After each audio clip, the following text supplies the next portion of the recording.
গুরু, শ্রদ্ধা ভালোবাসা নিবেন। জি গুরু, সমস্যা আমি কোনো কথা বললে শান্তি পাই না। আমি যা কিছু বলি রোহানে এসা মানে কি সব জানে শুরু করে দেয়।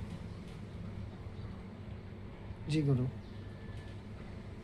আপনি বাক স্বাধীনতা নিয়ে ভিডিও বানাইছেন আমার জন্য, দেখতেছি গুরু।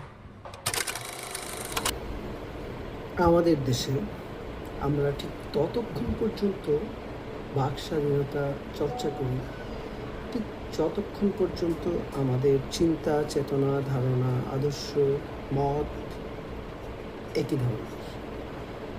যখনই কোনো ভিন্ন মত বা ভিন্ন আদর্শ, ভিন্ন চিন্তার কেউ আসবে, কিছু বলবে, তখনই আমরা এই তো বলতে পারতেছি, এই দিন কি পেয়েছিল আগে কখনো, এই ছুতোই আমরা নিজেই তাদের বাক স্বাধীনতা হরণে নেমে পড়ি।